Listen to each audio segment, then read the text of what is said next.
라이딩할 때 블루투스로 듣기 좋은 한당의 바이크 공부 시작합니다. 여러분, 바이크 뒷바퀴 있잖아요. 그냥 달려있는 게 아니죠. 이걸 딱 잡아주는 아주 중요한 뼈대. 네, 바로 스윙암입니다. 보통 길에서 보면 양쪽에서 바퀴를 잡는 더블 사이드 스윙암. 이게 대부분인데 가끔 보면 한쪽만으로 바퀴를 지탱하는 거 되게 멋진 모노 스윙암도 보셨을 거예요. 오늘은 이 둘이 뭐가 다른지, 또 어떤 특징들이 있는지 한번 쉽고 재밌게 알아보겠습니다. 그럼 이 스윙암, 이게 왜 그렇게 중요할까요? 그냥 바퀴만 연결하는 건 아닐 텐데요. 네, 그렇죠. 단순 연결 그 이상이죠. 뒷 서스펜션이 제 역할을 하도록 돕는 건 기본이고요. 라이더랑 바이크 무게, 또 코너 돌 때 옆으로 받는 힘 있잖아요. 그리고 엔진 힘까지 다 견뎌야 하거든요. 와, 힘을 엄청 받네요. 네. 그래서 강성, 그러니까 튼튼함이 정말 중요해요. 핵심 부품이죠. 가장 많이 보이는 건 역시 더블 사이드 스윙암이죠. 맞습니다. 이름 그대로 양쪽에서 뒷바퀴 축, 그러니까 휠 엑슬이라고 하죠. 그걸 딱 잡아주는 방식이에요. 구조가 상대적으로 좀 간단하고. 네, 그래서 만들기도 쉽고 비용도 좀 저렴하죠. 뭐랄까, 오랫동안 써온 가장 확실하고 경제적인 방식이라고 할 수 있어요. 아하, 근데 모노 스윙암은 진짜 딱 봐도 다르잖아요. 그렇죠. 시선 강탈이죠. 한쪽에서만 바퀴를 잡으니까 그 휠 디자인이 완전히 드러나 보여서 와, 되게 멋있어요. 맞아요. 그래서 좀 고성능 바이크나 디자인 강조하는 모델에 종종 들어가죠. 근데 이게 진짜 그냥 뭐 때문에만 쓰는 걸까요? 뭔가 다른 이유가 있을 것 같은데? 그게 또 포인트입니다. 단순히 뭐 때문만은 아니에요. 아주 실용적인 장점들이 있어요. 오, 실용적인 장점이요? 네. 가장 큰 게 뭐냐면 뒷바퀴 뺄 때요. 이게 정말 편해요. 더블 사이드 방식은 보통 엑셀 빼고 체인 옆으로 걸고 또 그 체인 감기는 톱니바퀴 뭉치, 스프로켓 캐리어라고 하죠. 그거랑 뭐 휠 스페이서, 브레이크 캘리퍼까지 신경 써야 해서 약간 번거롭거든요. 아, 맞아요. 해보면 좀 복잡하죠. 근데 모노스윙하면요. 그냥 가운데 큰 너트 하나만 탁 풀면 휠이 쏙 빠져요. 와, 진짜요? 그렇게 간단해요? 네. 브레이크 디스크나 스프로켓 같은 건 그냥 스윙함에 붙어있으리바 건드릴 필요도 없고요. 자동차 바퀴 빼는 거랑 비슷하네요. 그쵸. 비슷해요. 이런 편리함 때문에 특히 그 내구 레이싱 경기 아시죠? 네네, 몇 시간씩 계속 달리는 거. 거기서 타이어를 엄청 빨리 교체해야 하잖아요. 그래서 처음 인기를 얻기 시작했죠. 아하, 그래서 레이싱에서 시작됐군요. 시간 싸움이니까. 네, 맞아요. 또 다른 장점도 있어요. 그 머플러, 소음기 있잖아요. 네. 그걸 배치하기가 좀 더 좋아요.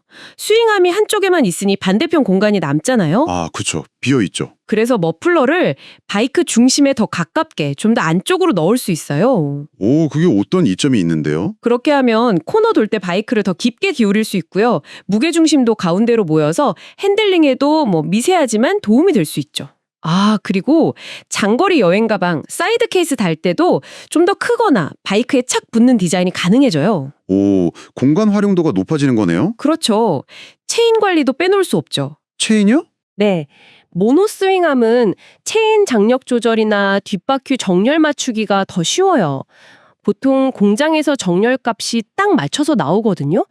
그래서 더블 사이드 스윙함처럼 양쪽에 있는 애매한 눈금 보면서 이게 맞나? 막 이렇게 신경 쓸 필요가 좀 적어요. 와, 듣고 보니까 장점이 진짜 많네요. 정비 편하고, 머플러 배치 좋고, 체인 관리도 쉽고. 그럼 왜 모든 바이크가 이걸 안 쓰는 거죠? 역시 비싼가요? 네, 정확합니다. 제일 큰 단점이 바로 비용이에요. 생각해보시면 양쪽에서 받치던 힘을 이제 한쪽에서 다 받아야 하잖아요. 그렇죠. 부하다 엄청나겠네요. 네, 그래서 훨씬 더 튼튼한 소재, 더 복잡한 설계가 필요해요. 특히 그 스윙암이랑 휠이 만나는 부분 베어링은 엄청난 스트레스를 받아서 아주 크고 좀 특수한 부품이 들어가거든요. 이게 다 돈이죠. 당연히 바이크 가격도 올라가고요. 아, 구조가 복잡해지니까 비싸지는군요. 그리고 아까 정비 편의성이 좋다고 했는데 사실 휠을 빼려면 아주 큰 소켓 렌치나 뭐 특수 어댑터 같은 공구가 필요할 수도 있어요. 아, 일반 공구 세트에는 잘 없는 거. 네, 그렇죠. 보통 집에 그런 큰 공구는 잘 없죠. 그리고 바이크에 그 센터 스탠드, 중앙 받침대 없으면요. 모노 스윙암 전용 후크 스탠드를 또 따로 사야 하고요. 아, 정비 스탠드도 전용이 필요하군요. 네, 물론 예외도 있긴 해요. 뭐 BMW 일부 모델처럼 센터 스탠드가 기본으로 달려 나오고 자동차처럼 너트 여러 개로 바퀴를 고정해서 일반 공구로도 쉽게 뺄 수 있는 경우도 있긴 합니다. 아하, 그렇군요. 장점만큼이나 고려할 점도 확실히 있네요. 근데 보면 BMW나 일부 스쿠터에서 모노스윙암을 좀 자주 보는 것 같아요. 특별한 이유가 있을까요? BMW는 좀 전통적으로 모노 스윙암이랑 샤프트 드라이브, 그러니까 체인 대신 구동축 쓰는 방식을 결합한 모델이 많았고요. 스쿠터는 이유가 약간 다른데요.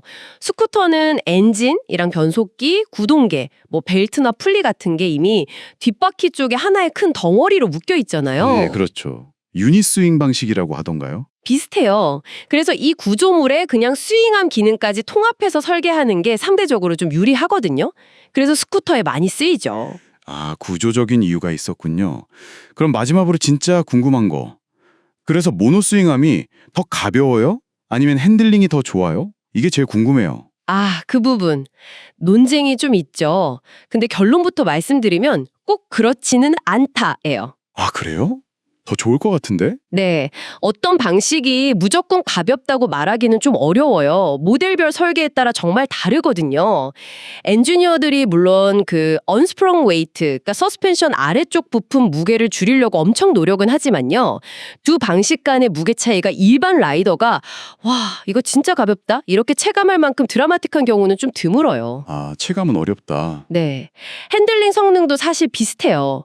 이론적으로는 뭐 무게중심이나 강성 차이가 있겠지만 대부분 라이더들이 와, 이건 모노라서 코너링이 완전 다르네? 이렇게 느낄 정도의 차이는 아니라고 보는 게 좀 일반적입니다. 그렇군요.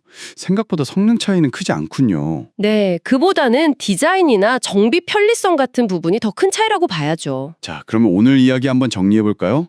모노스윙암은 확실히 딱 보이는 멋진 외관, 그리고 뒷바퀴 뺄 때 정말 편하다는 거, 또 체인 관리 쉬운 거, 이런 장점이 확실히 있고요. 네, 그렇죠. 근데 반대로 좀 비싸고 휠 뺄 때 특수 공구가 필요할 수도 있다는 점.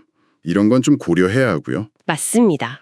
반면에 더블 사이드 스윙암은 뭐 가장 오랫동안 검증됐고 성능 확실하고 경제적이고 가장 표준적인 방식인 거죠? 그렇죠. 결국은 이제 여러분의 선택이겠죠. 바이크에서 뭘 더 중요하게 생각하시나요?